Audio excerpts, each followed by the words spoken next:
Take my life and let it be consecrated, Lord, to Thee.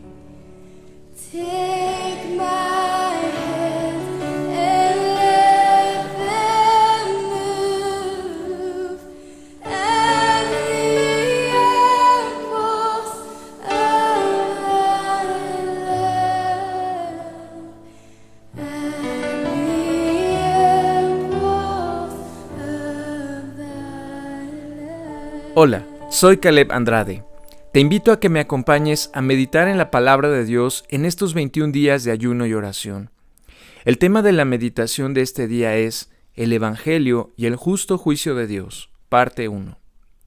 El tema para meditar y orar esta semana es que prediquemos el Evangelio con más arrojo, compromiso y urgencia, de manera que me parece apropiado que tengamos una idea clara sobre qué es el Evangelio.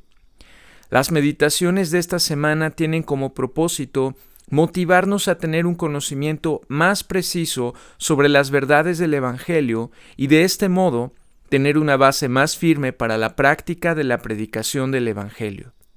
Por supuesto que estas meditaciones no constituyen de ningún modo un estudio exhaustivo, sino más bien introductorio. Así que vamos a comenzar con esta meditación. Toda buena noticia es, por lo general, en respuesta a una mala noticia. Evangelio significa buenas noticias, así que debe haber una mala noticia también. Antes de meditar acerca de las verdades del Evangelio, comenzaremos con la mala noticia, que en realidad forma parte del mensaje del Evangelio. Así que te invito a que abras tu Biblia conmigo en la carta a los Romanos capítulo 3, versículos del 10 al 12. Cito: como está escrito, no hay justo ni aun uno, no hay quien entienda, no hay quien busque a Dios. Todos se desviaron, a una se hicieron inútiles. No hay quien haga lo bueno, no hay ni siquiera uno. Fin de la cita. En este pasaje, el apóstol Pablo hace referencia a dos salmos del rey David, el Salmo 14, versículos 1 al 3, y el 53, versículos también del 1 al 3, los cuales subrayan la corrupción universal del ser humano. La mala noticia es que todos los seres humanos hemos pecado. No existe en toda la historia de la humanidad un solo hombre justo que haga lo bueno, con excepción del Señor Jesucristo, quien fue perfecto en todo. La naturaleza universal del hombre es malvada e inclinada hacia el mal. En el libro de Génesis capítulo 6, versículo 5, nos dice que, cito, el Señor vio que la maldad del hombre era mucha en la tierra y que toda tendencia de los pensamientos de su corazón era de continuo solo el mal. Fin de la cita. El hombre es incapaz de comprender la verdad y la justicia de Dios. La frase «no hay quien busque a Dios» implica que las religiones falsas del mundo no son intentos para buscar a Dios, sino para escapar de Él, pues no existe en el ser humano un deseo auténtico por buscar a Dios, pues está muerto espiritualmente en su condición natural, de manera que es imposible que siente el deseo de buscar a Dios o responder eficazmente a la ley moral de Dios. A esta condición tan terrible es a lo que los teólogos denominan la depravación total del hombre. Permíteme citar al hermano R.C. Sproul a este respecto. Cito: la Biblia nos enseña la total depravación de la raza humana. La depravación total significa que yo y todos los demás somos depravados o corruptos en todo nuestro ser. No hay ninguna parte de nosotros que no haya sido alcanzada por el pecado. Nuestras mentes, nuestras voluntades y nuestros cuerpos se han visto afectados por el mal. Hablamos palabras pecaminosas, desarrollamos acciones pecaminosas, tenemos pensamientos impuros. Nuestros propios cuerpos padecen los estragos del pecado. Fin de la cita. Pero, ¿de dónde viene el pecado del hombre?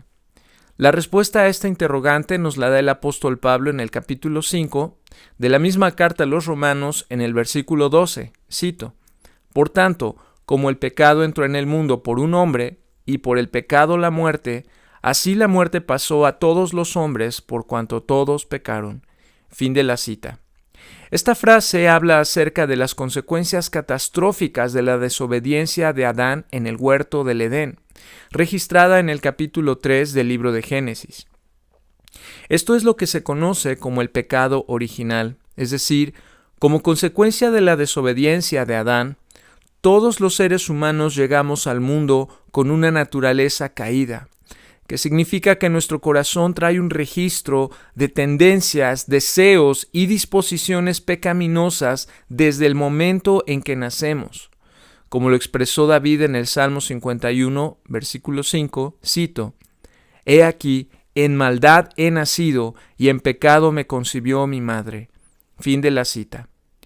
Ya hemos hablado del pecado sin haber dado una definición explícita del mismo.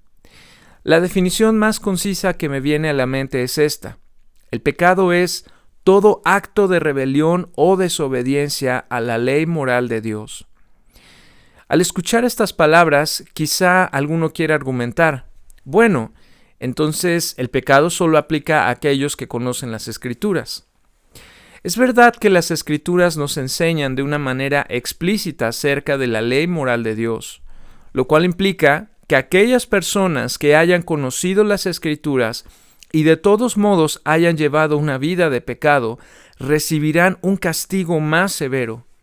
Pero también las Escrituras nos enseñan en el capítulo 2 de la carta a los Romanos, versículo 14, que, cito: «Porque cuando los gentiles que no tienen ley practican por naturaleza el contenido de la ley, aunque no tienen ley, son ley para sí mismos.